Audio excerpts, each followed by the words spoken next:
Budnick suggested, we're going to have students come up who've been formerly incarcerated and are at different points in their academic career.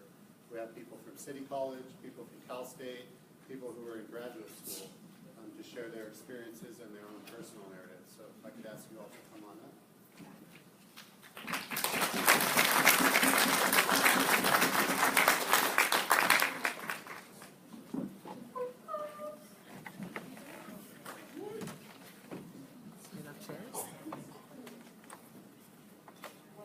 And why don't we go in order of academic advancement? So, Lamai, would you like to go first? Lamai is a navigator at Homeboy Industries, and he's currently an undergraduate student at East Los Angeles City College. LA City College, sorry. I rep LA.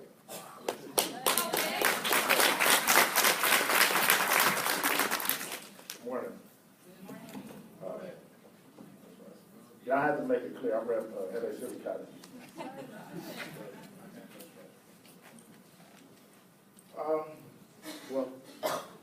First off, my name is Lamai Glenn. I'm a navigator at Homeboy Industries. A navigator is I'm basically a staff mentor with Homeboys. I came through the training program, and through the my works there, working, my due diligence, being punctual, being an example of the change that Homeboys kind of embodies, participate, being open, exercising leadership skills, and just due to my consistency, when I joined Homeboys in July 2015, I was brought in as I was promised with the opportunity to transition off from the training program as being staff in the capacity of a navigator at Homeboys, which is a coveted position at Homeboys. So that kind of details my job position. But a little background: I did almost 9 years in prison. I was paroled from Ironwood State Prison. My prison experience took me up and down California. Started off in Calipatria, which is kind of funny because when I first got to Calipat, one of the things that they used to do was what Budnick kind of talks about. Anybody's in the Calipat, they have the doors with the circles in it. So when I was on orientation, a lot of the brothers used to come to the door and introduce themselves, tell me, they would put their hands to the door. And me and my son, kind of tripped out, like, well, why isn't everybody coming to the door? They're doing this, you know what I mean? And we asked one of the reps, like, what's going on? We see everybody do this. They kind of just put their hand to the door with the pinky. We said, well, that's how we touch you, because ain't no other way we want to touch you. So it's just kind of like symbolic of the touch. So I thought it was interesting that he kind of shared that with the Pelican Bay, because Calipat and Pelican Bay are the two prisons that had the doors with the circles in it. So, but yeah, I started from Calipat. Points job, went to CMC under the Schwarzenegger administration. I was forced out of state. A lot of us, it didn't matter if you had mental health, medical, anything. A lot of us were shipped out of state. So ended up in Arizona. From Arizona, we went to another facility. Shipped out to Oklahoma. Did some time in Oklahoma. Brought back to Arizona. Did eventually I paroled from Ironwood. So that journey took about 9 years. I paroled, knowing that I wanted to change, knowing that I wanted to do something different, but wasn't sure how to do it. It's hard when you kind of engulfed and entrenched in a gang culture, and you kind of stuck in a rut, based on kind of criminology. When I paroled back to South Central LA. I didn't parole to Beverly Hills or Bel Air. When I paroled, it was, a gang shooting right on the street or around the corner from where I was living, where I paroled to. You know what I mean? So I'm right back in the trenches in the elevator. I thought I was doing the right thing. The first thing I did was I went to see my parole agent. My first day, you have I believe a 48-hour window. I said, nah, I want to do the right thing. I go see him. He talks to me. He talks to my girlfriend at the time, who I was staying with. And right off the top, he you know, he kind of scrutinized her about her housing. She lets him know that her lease is Section 8. He guns it down immediately. You can't stay there. That's not going to work. You know, I'm going to put you on a program. So we think fast. I come up with this idea of getting an address somewhere else. So I tell him, no, you know what, I'm going to stay in Compton. So they gave me a couple of days. That didn't work out. But in the process, behind my back, without letting me know and letting her know, he calls housing authority. Oh yeah, I got the guy Glenn. He's trying to blow this address. So 2 days later, right, she gets the phone call. She's trying to help me. She's taking me to different places to try to get back on track. You know, I got to go to DMV. I got to get my ID, Social Security card. So I remember the ride to the Social Security building.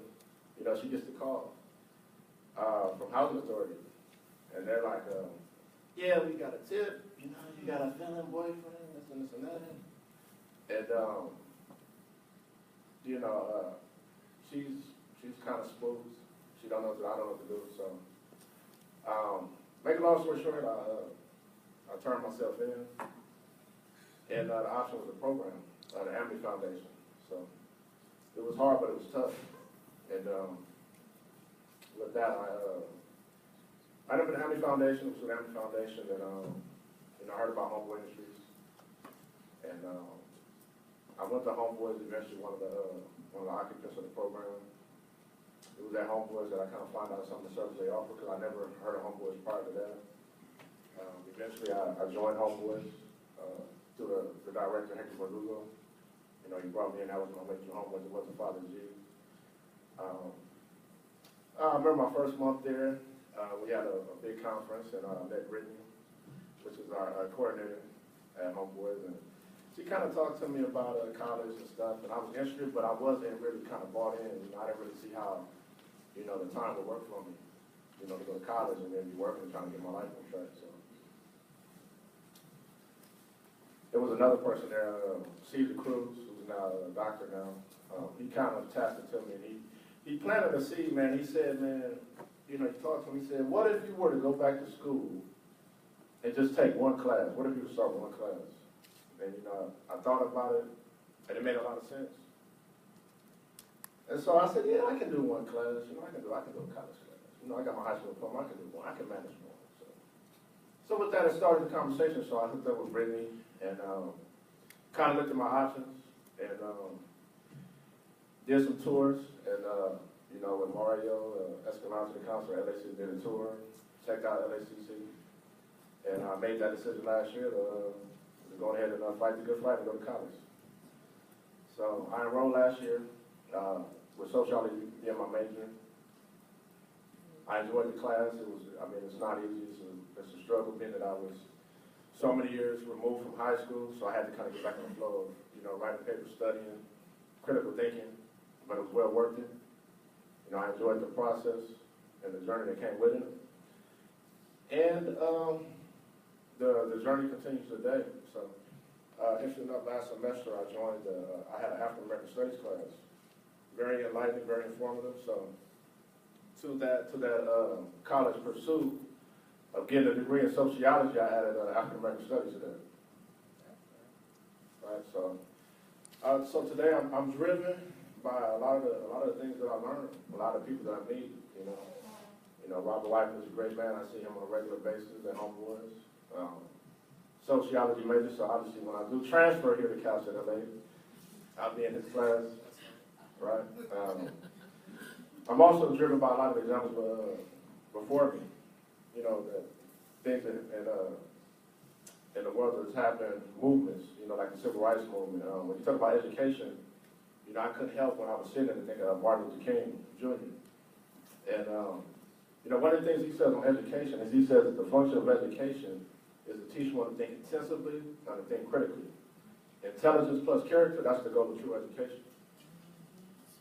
Right? So, you know, we can have character and be good people, but, you know, it's important that we polish that with education. I also think of Malcolm X, you know, which is another role model of mine. And Malcolm X said, education is the passport to the future, for tomorrow belongs to those who prepare for it today. Right? So, This is what education has brought me. This is what my whole college pursuit has brought me. You know, I was always a good writer, but now I'm becoming a better writer. I was always a thinker, but now I'm becoming more of an intense thinker. You know, I view things, you know, from an analytical and from a systematic and sociological perspective now. You know, when you look at what's going on with this Trump administration, you know, when you look at what's going on in society, when you look at the news now, you know, all that's reflective of, you know, our backgrounds. You know, Budnick talked about it. You know, it's hard to get people to invest in our population. You know, it's a tough sell. You know, Father G said, he said it, Father G has said, you know, one of the speeches he's done at home was, you know, it's a tough sell getting the mass public, you know, to buy into reentry. You know, it's so much easier to donate and to get people to jump on board with saving cats and puppies. You know what I mean? Cats and puppies. It's so much easier to donate to these humane societies. But when they come to our kind, lock them up, throw away the key. And it's true. So how do we change that? Well, I got one example. Ironically, we went on a tour to LACC College with homeboys in Memorial. I get home from work, I got a discharge card in the mail. You know, I'm off the road now. Yeah. The above-named person has been discharged from the jurisdiction of the California Department of Corrections and Rehabilitation on all existing felony commitments as of this date.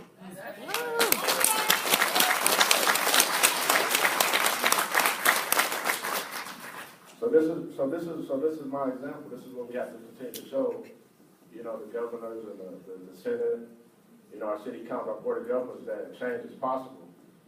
And for me, education is key to that. Thank you. All right.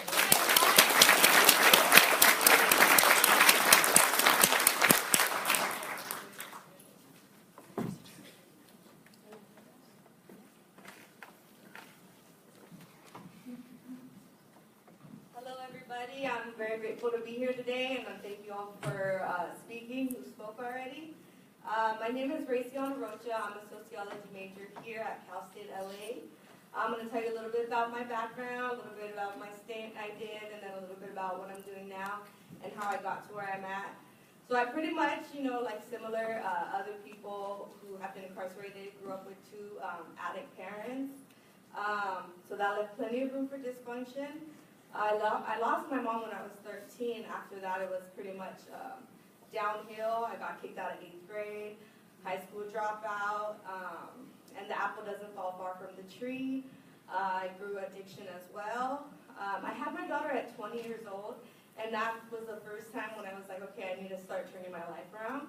I got my GED when she was 3 months, I'm sorry.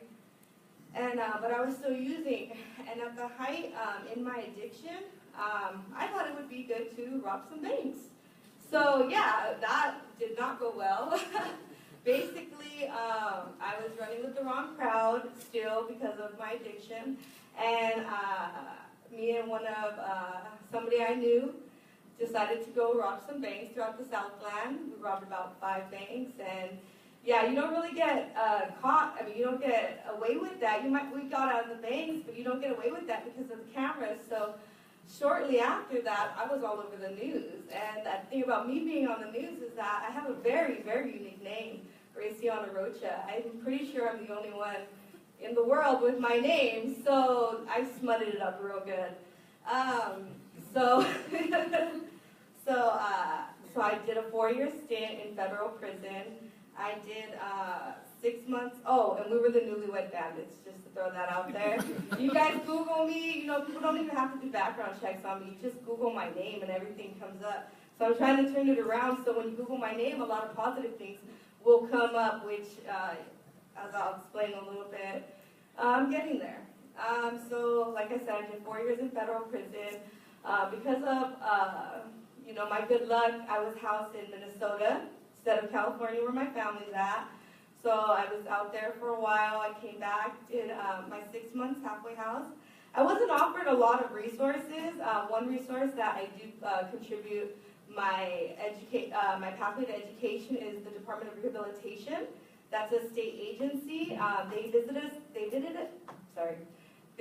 visited us at the halfway house. And I just jumped on it. I was like, hey, I need rehab, I'm all messed up, so help me. And I'm still working with them currently. And they basically helped me if I need help with books. They helped me with just a little bit of transportation money, So that was pretty much the only resource that I had. I didn't have any exposure to any of these wonderful groups that are geared towards formerly incarcerated people and populations. I didn't have ARC, I didn't know about Project Rebound, I didn't know about any of this. All I knew was that I can't get a decent job, and I think education is going to be the way. The biggest uphill battle that I faced when I got out was trying to get my daughter back. She was 2 years old when I got busted. She was 6 years old when I got out. And the courts did not want to give her back to me. I had got a job, a full-time job. I was in school. I got a little studio. I had a little hoopty. I was doing what I needed to do. I was like, okay, give her back.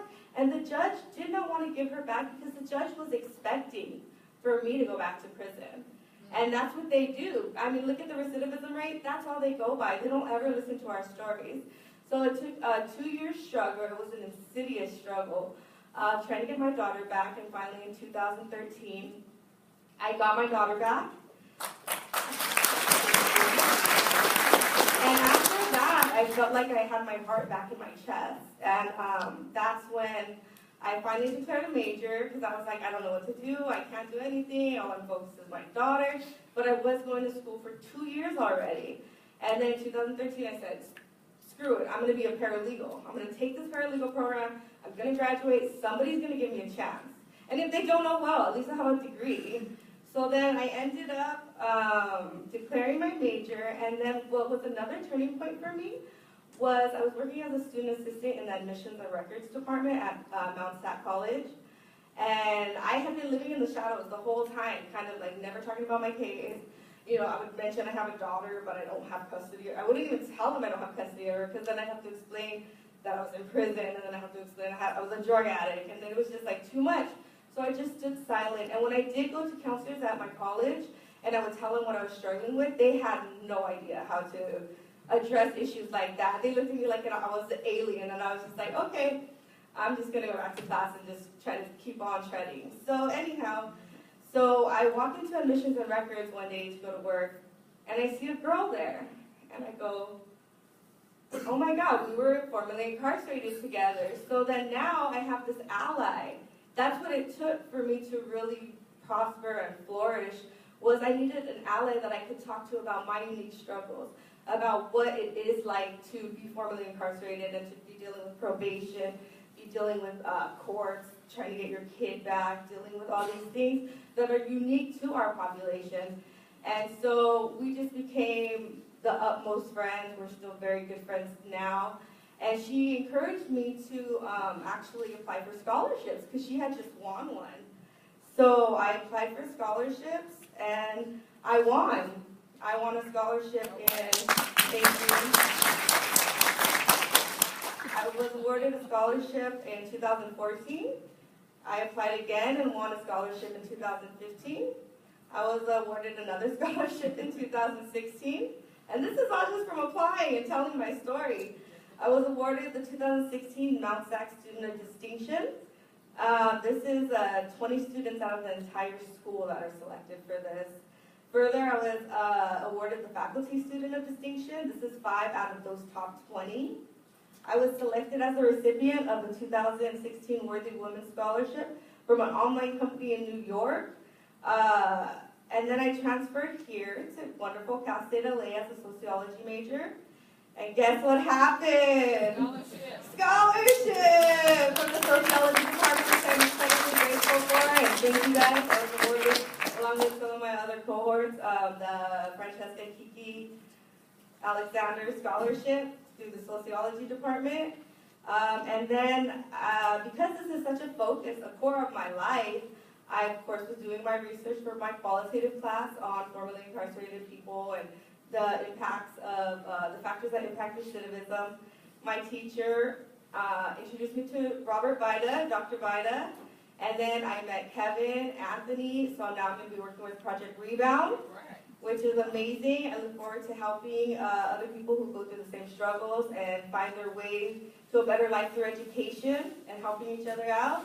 I'm also looking forward to becoming a part of the Anti-Recidivism Coalition, which I already got my foot in the door, so I'm looking forward to doing more hours with that. I'm also a volunteer with Neighborhood Legal Services of Los Angeles. That's an organization that's mission is to help low-income communities gain access to legal services. And this Sunday, I'll be training to actually learn how to expunge records. So I'll be able to bring that to the table in all these different areas that I'm in to help this population. So, and then next, after Cal State LA, I'm definitely going to keep going for the stars, and I want to go to law school to become a civil rights attorney. All right. Thank you very much. Go, girl. Thank you. Hi everyone, my name is Sarah. I'm a senior at Cal Poly Pomona. My story, I'll start back in 2003 when I just turned 21 and I made a great decision to bring drugs into prison to go visit my boyfriend. Ended up getting caught, and that began a 7-year entanglement within the criminal justice system, albeit from felony probation to being incarcerated to being on parole. It was really hard getting out. I didn't realize when I pled guilty to my charge that I had a joint suspension, so when I messed up on my felony probation, I immediately went in and had to finish serving my time. While I was in custody, I found out I was pregnant. The day that I got released, I went into labor that night and I had my daughter the following day. I was home for about 6 months. My first night going out after being incarcerated during my pregnancy and then 6 months home, it was my first night going out. I went out with my boyfriend, the same one I brought the drugs into prison to, and one of his friends ended up having a gun on him. We got pulled over by the police, and I ended up doing 9 months flat for that. So that was a violation right at the 6-month mark. So like Scott said, I'm a non-violent drug offender, and yes, I went back in for parole violation. I did 9 months flat. I got back out. Another 6 months out on parole, and I went back in for talking to my boyfriend, same one, because we had a no contact order. So I did 10 months flat for that.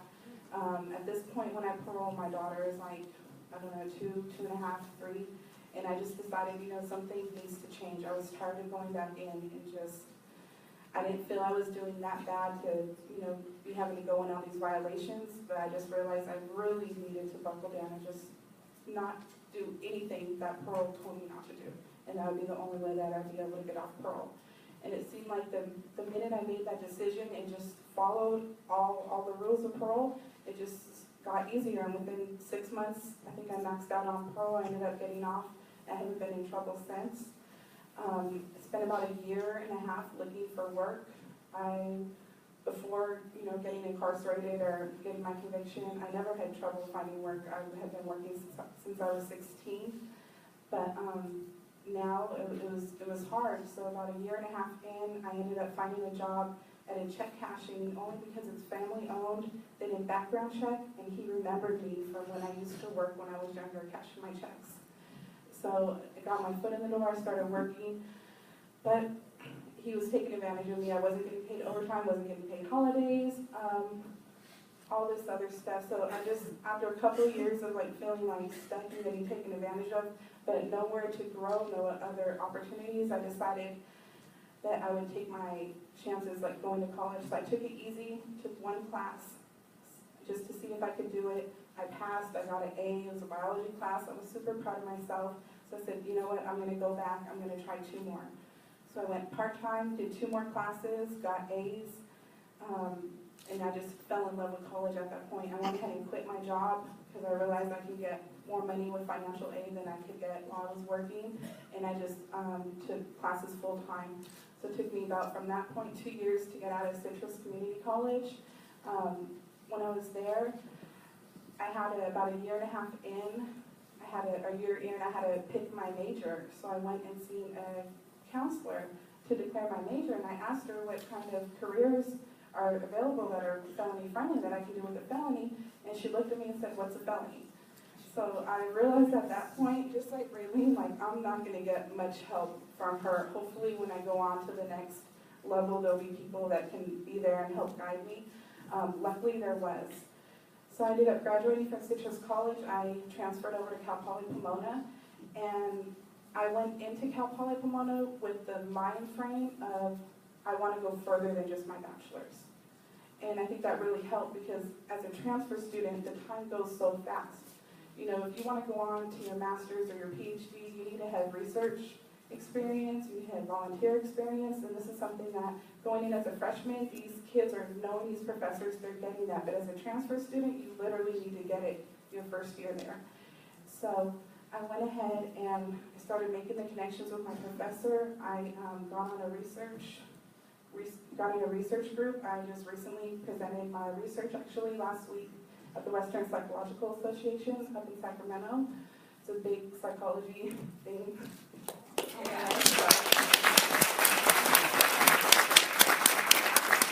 But even with all that, there was a piece missing. I decided I didn't really want to go the PhD route, and I was thinking of going the master's instead. So I was missing like work-related experience. I was missing like an internship, volunteer experience. And that was something that I was having trouble with due to my criminal background. So I reached out just a couple weeks ago to one of my teachers, and who's in the Department of Sociology. He teaches social work classes and runs the internship at the social work department. And he told me because of my felony conviction, I'd be a liability to his program. So I was like, really disheartening. This is just the kind of stuff that we get back from, you know, as we try to succeed higher. Luckily for me, just from reaching out and talking to my professors, I was routed to a political science professor, Dr. Renford Reese, who is the director of Project Rebound at Cal Poly Pomona.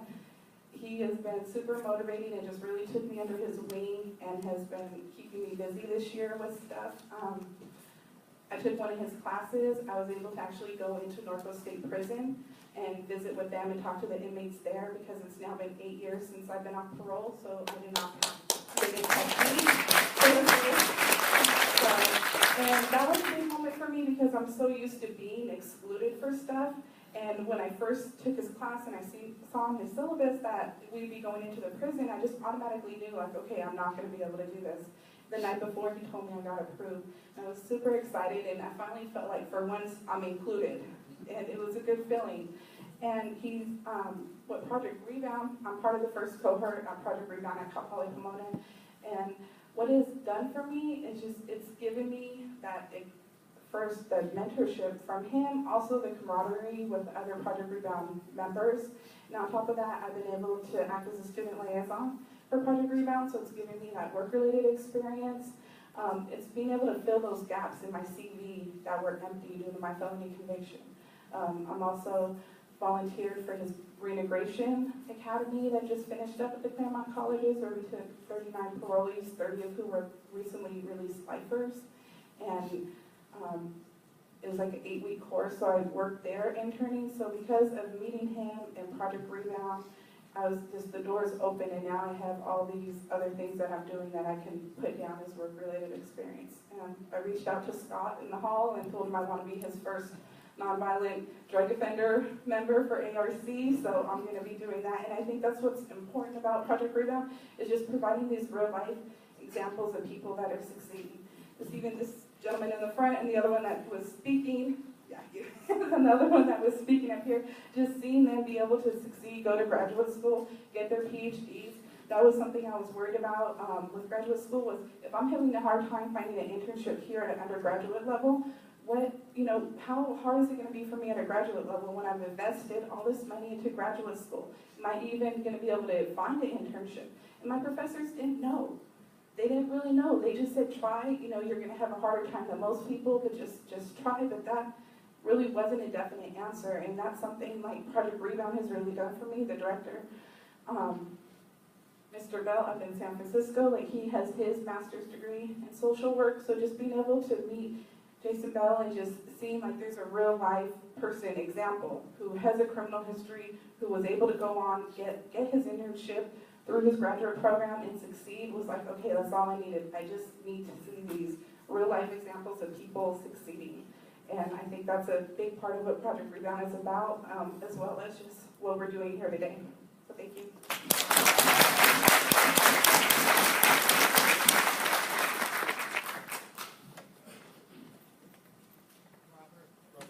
Oh, shoot. Yeah, that's messed up.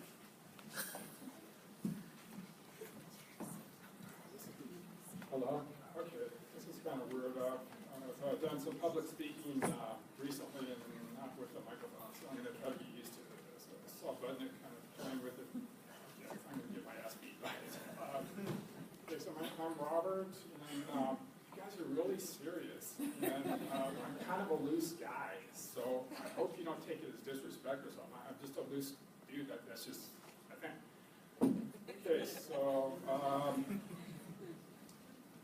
I did 26, 4, 38, 30. 26 years, 4 months, 30 days, 8 hours, and 30 minutes inside. And I memorized that number because it's my behavior driver. It's an actual number. And so I keep that number in the back of my head because I have 2 strikes and I'm 54 years old.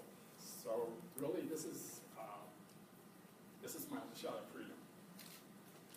So I keep looking for something I know. I was like, okay, I'm from Orange County, I'm going to roll into LA County. I know I'm going to see 3 or 4 people. I don't recognize it. It's kind of messed up.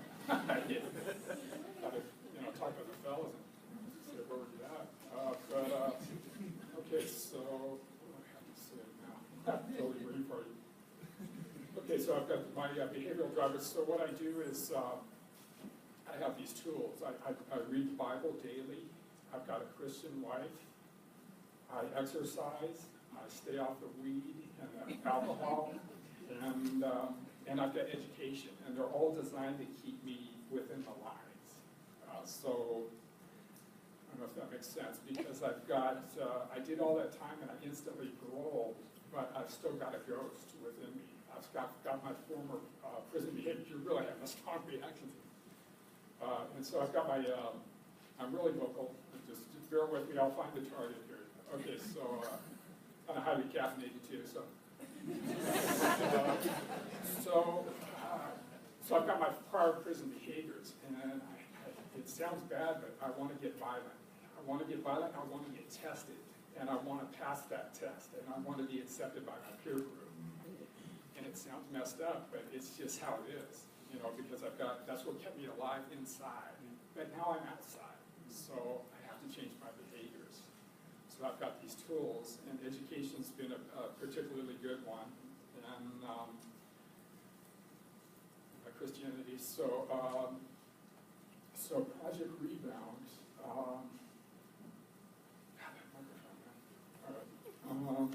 So Project Rebound, it's really kind of a social experiment for me. I'm in my 5th year at Cal State Fullerton. I can't do it with this microphone. And then, so I'm just going to stand back here. I hope you can hear me. So I did my first 4.5 years at Cal State Fullerton, and I went undercover. I didn't let anybody know about my prior incarceration except for my academic advisor. So I kept wanting to do something. I was just a commuter student. I would go to Cal State Fullerton, take my classes, and boom, I'm gone, out of here. I don't even want to know anybody. I thought, man, that's messed up. This is a social experiment place. It's academia. So I wanted to do something on campus. And Project Rebound came around, and I believe in serendipity. Things just fall to you, and you just kind of dance with them. You don't fight them; they just fall to you, and you do the dance. And that's kind of what I'm doing. I'm dancing with Project Rebound. And it's been an existential place for me to just integrate what I am at Cal State Fullerton and what I was before and what I am now. It's just so comforting because I'm more comfortable around my own people, those who did time, rather than free people. And it's, I guess you have to have done a lot of time to figure that out. And I'm still processing it. It sounds like I hate free people or something. It's not like that. But so I go there, and there's a guy I did time at Soledad with, and there's a guy that was on my tier when I rolled from San Luis Obispo. So I see him, and it's like this beautiful deja vu, because I'll see him like I'm on the yard with him, and it's like, now we're here at Cal State Fullerton. It's like, wow, righteous. So it's just so comforting. And I've got Marilyn, my supervisor. I'm an intern for Project Rebound, and she's assertive. She's got you know where you're at with her. It's just a great relationship with her. I really connect with her, and it's just beautiful. So I don't know about the advocacy. I'm just trying to change me. I'm hoping I can reach other people and maybe model. And we've got new people coming in, and maybe they can model how I'm doing my bit. So that's what's giving me the opportunity to do that. Let's see what else can I add. So, I discharged. So I was released on Cesar Chavez Day. I'm not going to try it again. In March 31st, 2011. I consider that my new birthday. That's my birthday. So I did 5 years spotless, no police contact. I was discharged March 31st, 2016. Cesar Chavez Day, my birthday. And so I've done a little over a year clean, but I still have my prior behaviors. So I still have movement. I don't know if that makes sense to you. You have to be in the, so it's like I didn't stop changing as soon as I discharged. I'm still moving. I'm still changing, and I would love to help other people change to make positive behavior choices. But I take responsibility for my behavior, so I hope that's not lost with you advocacy people, And so let's see. I hope you guys ask questions, because I come alive more when you guys ask questions. Just anything. I did all that time. You have to have some questions for me. So don't leave me hanging.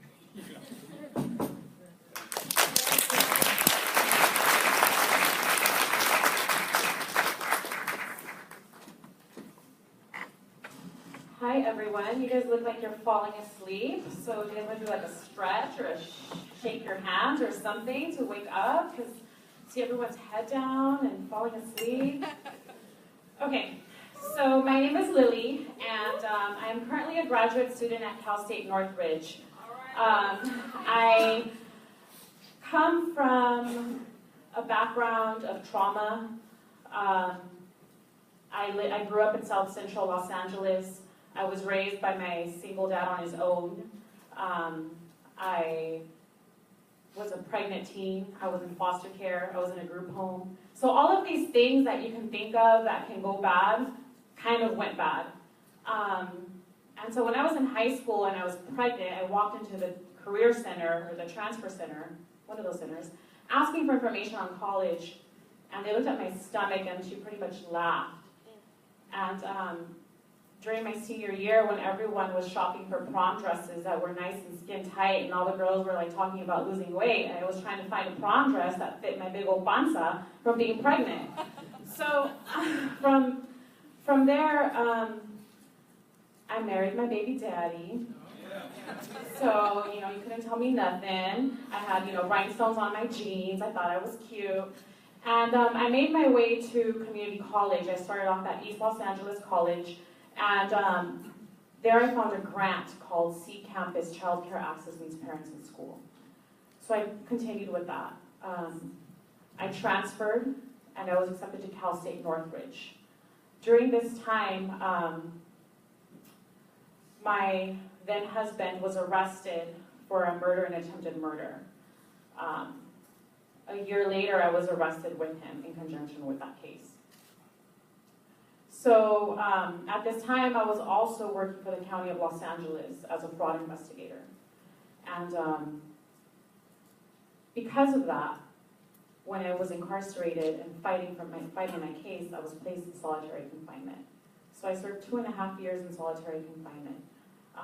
I was found not guilty of that crime, but I was convicted for a crime I committed at the age of 18.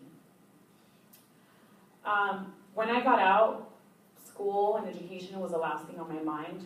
The only thing I was worried about was surviving and how I was going to feed my 2 kids.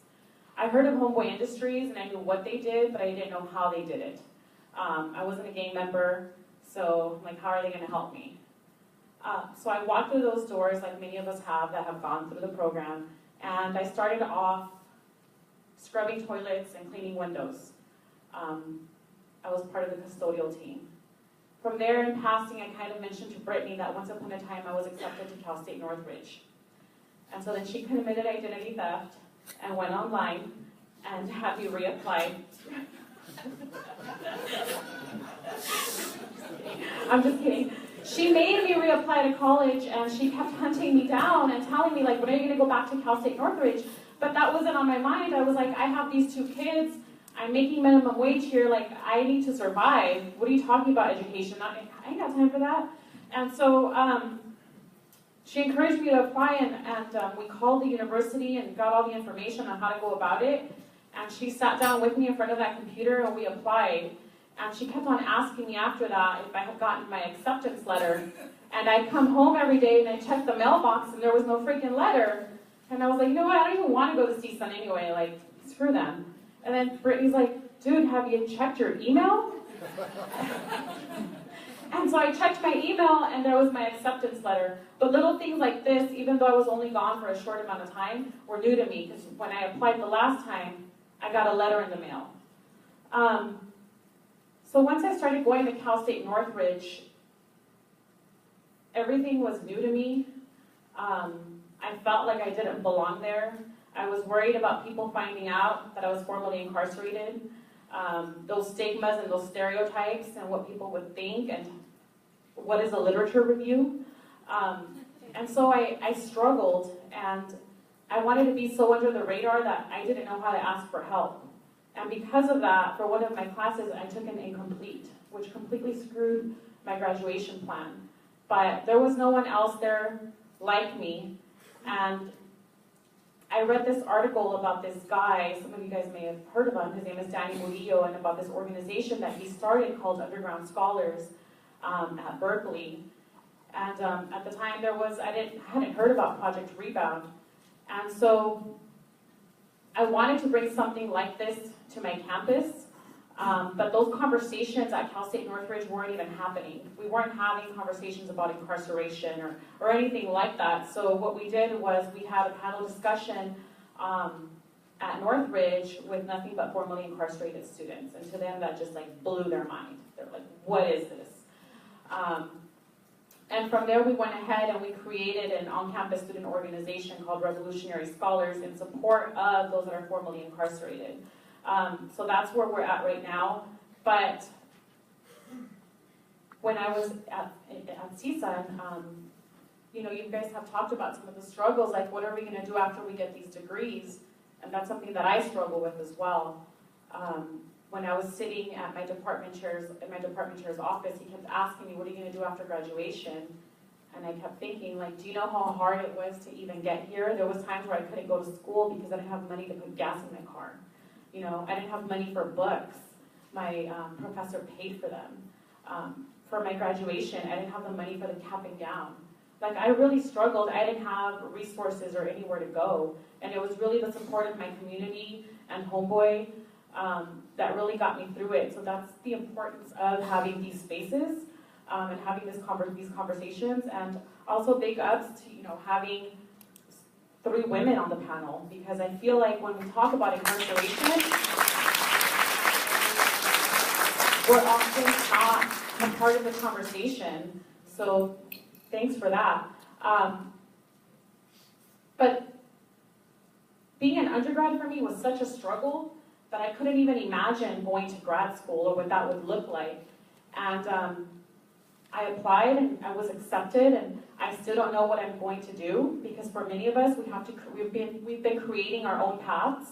But I do sense the common theme of wanting to help each other and having the person behind us not have those same struggles. So once you're up there, send the elevator back down and bring others with you. That's right. Thank you.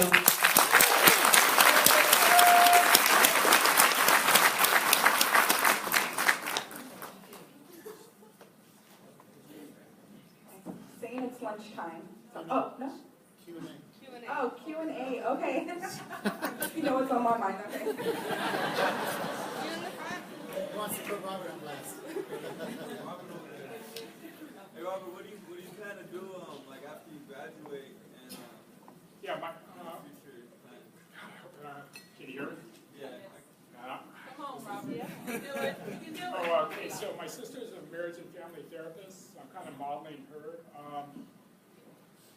Okay, if I'm a binge eater, who would I rather do therapy with, a binge eating therapist or a lifelong thin therapist? Okay, now. Now Charlie Manson's ready to turn. He needs help. There you go. Evil for evil. Evil for evil. You remember me.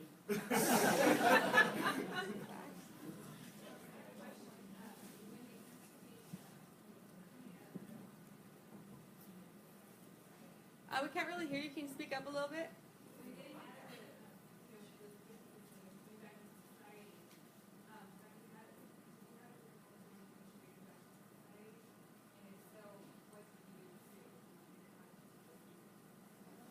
How did you reintegrate? Did you hear? So she's saying, how do we reintegrate from prison back into society? Do you want to start?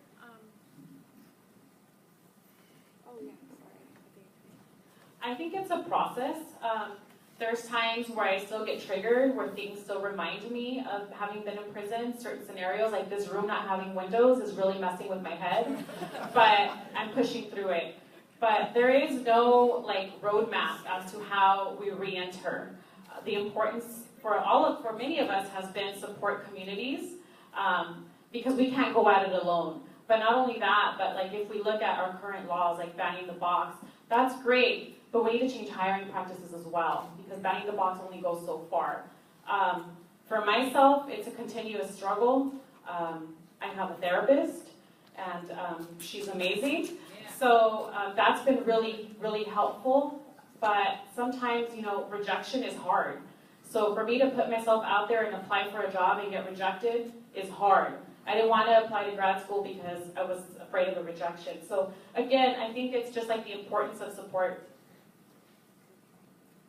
And for me personally, when I first got out, it was really shocking because I was an addict, from 15 to 22, and so there was no, concrete work history, work ethic for that matter. Then I had the 4-year stint, and then I got out, and I was like, okay, what do I do? How do I make a resume? I don't know what's going on. Can I have my daughter back? So, and then I did have struggles with my own family, so the family support was kind of absent. But for me, I did mental health counseling too. That helped incredibly. And then just reaching out, like I said, I met my friend who I was formerly incarcerated with in 2013. That was 2 years after my release, and that really, really helped. So I think it's just when we have one another, that's where we most easily and fluidly integrate back into society. Oh, I had a series of self-shaming episodes where I felt like I should have responded violently to people who disrespected me. And that's when I kind of stepped back and I said, look, I'm self-shaming myself over this behavior, but I have to do something about it. So that's really kind of what it is. It's learning new ways, learning new behaviors, street behaviors, free behaviors, because the old way won't work. So it's my 26-4, 38-30. I've got these behaviors, so I'm constantly monitoring and self-assessing.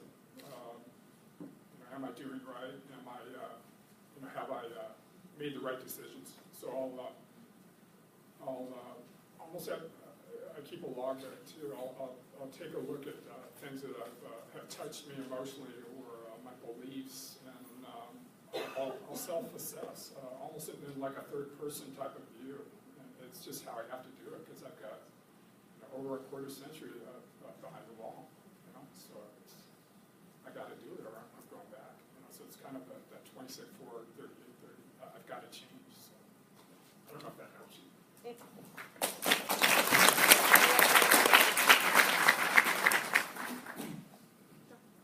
have a question.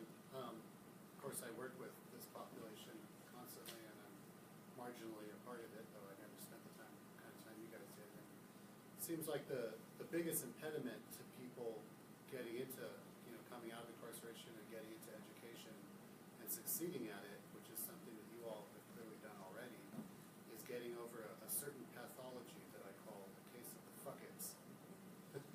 Which is when people end up in a situation that they're not comfortable with, or that they experience rejection or failure, or just are somewhere where they're outside of their comfort space. Their automatic reaction is fuck it, and just to bounce, and that, to me, that's like the hardest thing working with people who are starting their path towards education.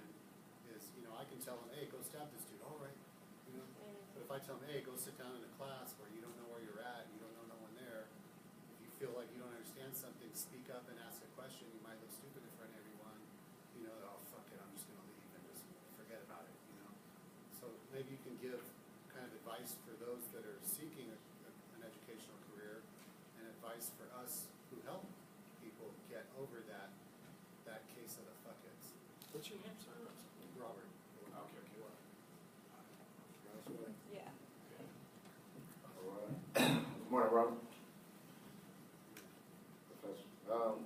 So for me, the way I kind of view it, when it comes to the fuck-its, so what I try to do personally is when it comes to that scenario you were talking about, I try to use everything that I applied on this side of my life when I was, all the time I had invested in drug dealing, hanging in the neighborhood, and gang watching and gang coaching, and then, so I tried to transfer it to where I'm in today. So when I was on the streets, I invested, blood, sweat, and tears, and drug dealing, hanging out, gang banging, and committing myself to my neighborhood. So when I went to jail and prison, I transferred that same mentality into the jail culture, because it doesn't stop because I'm not on the street. I transferred it to jail.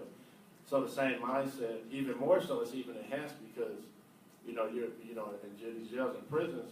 You have to now it's political. You have to conduct yourself a certain type of way. It's very, very, very political. So I transferred it over to prison, which where we come from, could be considered our university. If you're a gang member, your rite of passage is to go to prison. This is our college. This is our university. And that's what celebrating the gang culture and the street culture. So when I paroled and I decided, I want to do something different. So with the change of the shift, as far as going to school, working, getting off parole, being a productive member of society and the community, I just transferred the same hustle and commitment I had on this side to now that same vigor and energy and excitement and all that time I invested, what I was doing before I went to prison and during prison, I just transferred it to my commitment level at work, the commitment I do in school. So it's the same hustle. But they kind of talked about it. The same hustle I had in the street. Now I'm doing it in a classroom setting. And you're right. You have scenarios where you're like, I don't want to do it. Fuck it. I don't want to do this and that. But so what I tell people all the time, right? They get kind of, it's natural for us to get nervous and become anxious and anxiety. We struggle with things we can't do, but where we come from, we conform. We do that anyway. We adapt to our environment. So just because we might feel uneasy or kind of nervous or I don't think I'm good enough for this and that, look, there's people you can talk to. So for me, I have people I talk to, I have questions, but I also have a belief in myself. The same belief I had, you know, when I was in the streets. You know, I think anybody in this room would be lying if they said they wasn't scared or nervous when they first started gang banging. You know what I mean? I don't think nobody just started off like, oh yes, whatever, I'm with this, and that. You know what I mean? It's natural. Some people have seen people there's some people in this building that have seen people die in front of them. You know, it's natural to have natural emotions. You know what I'm saying? That scared the shit out of you. You know, but that same emotion, you know what I mean, that kind of were cultivated in us becoming, you know, gang members and what we did in prison, this and that, we can transfer it. You can transfer it to the life we live today. So for me, speak for myself, that same commitment, I transfer to the work that I do in school and the work I do in Homeboys. And when I have questions or doubts, I have no problem asking questions. So that's what works for me. I just like to ask for those that are, you know, with the bucket and all that, just for people who are providing services or trying to provide services to this population, just the open door policy, I encourage that regardless, like never close on them, because they usually already closed on themselves. They're just waiting for the right time, like Scott said earlier. Just to add to what she said, like I have a terrible case of the buckets a lot, and I don't know how to ask for help from my professors. I have a big mouth when it comes to other things, but when it comes to that, I just shut down, and I don't know how to reach out. And so when I ask for help, and my professor says, "We'll go to the library," I'm like, "But the library is like 5 stories, you know, like where in the library, how, what?" So for me, it's been a lot of like my professors, when they see that I don't go to class, like email me, "Hey, what's going on? Come to my office," stuff like that. And people that haven't given up on me when sometimes I feel like giving up on myself. I'll point out that when your professor tells you to go to the library, that's them having a case of buckets. I would just say you touched me when you said that. You touched me, so you made me feel comfortable. And so just saying exactly what you said right there was comforting me. I mean, I'd be happy to disclose with you, at a deeper level. Yeah. So you made that, you made that first step in inviting me. So I would accept the invitation. I don't know if that helps you. Over at 3 o'clock. But I can't pay you. I think like a lot of people, we don't want to self-disclose for various reasons, but I think for me, starting from Citrus College, I disclosed to all of my professors. I would disclose in class. I figure like I shouldn't be embarrassed of stuff and situations that I have overcome, and by being able to do that, that's how I've been able to like get this help from other people, because they provide me with resources, and also just, we do get the buckets, but just there's so much on the line right now. I have, before being incarcerated, I spent 3 years at various city colleges. I probably had like 20 withdrawals, but it wasn't until after I was incarcerated where I actually like sat for my first final, and I like sitting for finals, as stressful as they are, because for me it's like I completed it, I did it, and I know that this is my only chance, this is all I have. I have this bad rap sheet behind me, so now I need the degrees to go on the other side to kind of cancel it out. So there are those moments, but we just know we have to persevere, and with each class that we take, it's more and more that we put into it, and then we've invested so much now that there is no going back. I'm not going to say fuck it right now. I'm like a couple months from graduating, and even if I'm like a couple of years, we've invested so much. And just also just being, like thinking outside the box. And I was doing that in a stats class, and so when it was an online class, but my friend that I knew, she was taking it, and she said, "You know what, I'm not going to pass. I'm not even going to go take the test." So I made the decision, you know what, let me go find out who's a good stats professor. I went up to him and asked if I could sit in on his classes. So sometimes it's just about being creative and looking for these non-traditional ways so that we can succeed.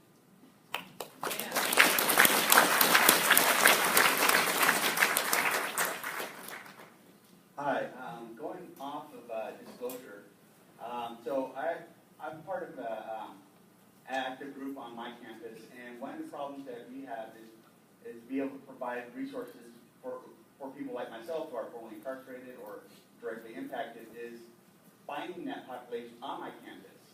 And I was wondering, for those who are part of like Project Rebound or the other organizations that some folks up on the panel are a part of, what ways have you found besides like snowballs, which is essentially the method that we're using, snowball, you know, I know this person and that person knows that person. But I know that sometimes our networks aren't so expansive, so I was trying to find a creative enough way to be able to locate us and be able to provide the resources for folks like myself. I think currently what's important is to like be posting flyers and stuff like that if you're part of that population, so other people can be drawn in and know that there are actually resources out there and available. For me personally, I kept it a secret for a long time, just until last year. Well, I mean, in 2013, I wrote about it and gave it to the scholarship committee, but nothing was public. The next year, you know, I would get a scholarship and nobody knew why. They just, oh, she has good grades and, you know, maybe she went through some shit. But I kept it a secret. I was very, very secretive of it. And then 2016, when I got that Worthy Woman Scholarship, they posted my story on their blog.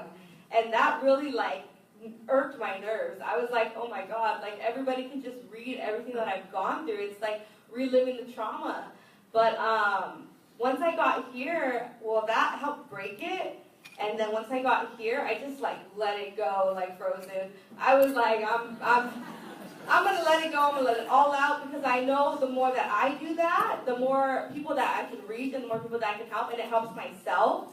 But, yeah, if I would have seen flyers, like, up about that, I could have had a number to call. I could have had somebody to email. So there's a lot of people who aren't going to be comfortable with disclosing it. I applaud all the people who do right off the bat. I mean, I commend you tremendously. But yeah, I think like actually putting like a Facebook together, social media, raising awareness, I think that's really important. So you can pull people in and you get a lot out of it too. Just to add to that, because ours just started at Northridge, so one thing that I've done is so many people get so many emails in their email thing, and so they ignore them. So you can send an email, and that's great, but what I've done personally is gone to each of the different departments and given them a stack of flyers, and I've also gone down to like the EOPS office, the Pride Center, the Dream Center, to all these different like on-campus orgs, and like given them like a little thing about what we do and given them flyers, especially the counselors, the academic counselors, because they have contact with the students. So that's where I go and I personally, like we personally go and give them the flyers and invite them to events. We follow it up with an email, but I think that human contact is pretty major. So that's what's been working for us. And currently we have about 75 people.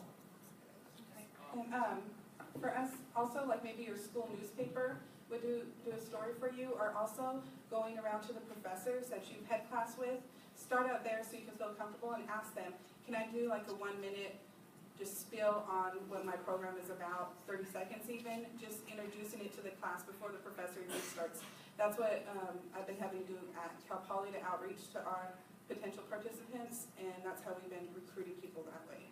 So if the administration is not like 100% behind you, there's other ways around. You just have to put in a lot of effort and go class to class. And I've never been turned down from a professor when I asked to just speak really quickly before his classes started. So that's a good way to reach 40 people at a time. Well, I go to in Orange County, the parolees have to go to they call it a PACT meeting, where the first Wednesday of each month, and they have to go to this meeting. So we're their Project Rebound. I actually give them that 26-4, 38-30 speech in front of them. And it's funny because I was in that audience, you know, which I revealed to them. I try to connect to them, you know, being congruent the whole time, you know, about my experiences. You know, I try to touch them. And we've got a few bites that way. So I don't know if that helps you. Any more questions?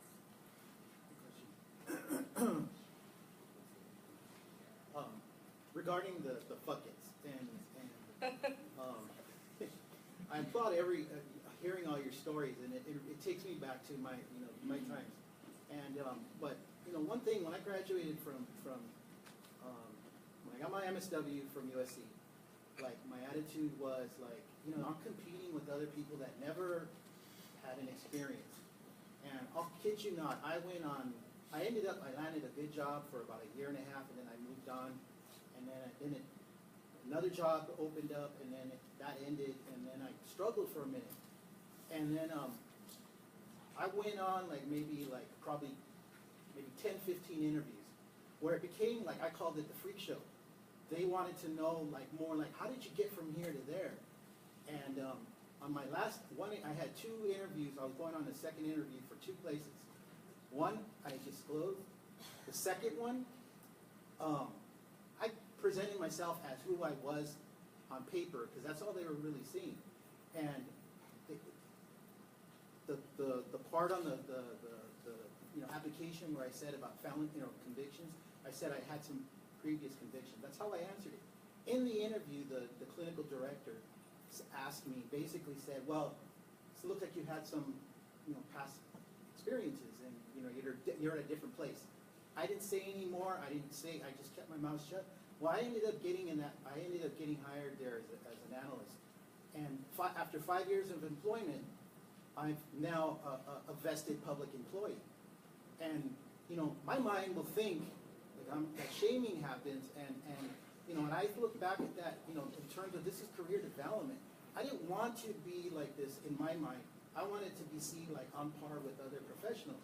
And as I show up today in my work as a quality improvement program analyst, working with data, putting surveys together like this, they see Luis Garcia. And sometimes I think maybe there's going to be some senator that's going to take away my pension, because now I'm a burden to, depending on who you're talking to, you're a burden on the system when you're in prison, and now I'm on a public pension system. I mean, how does that happen?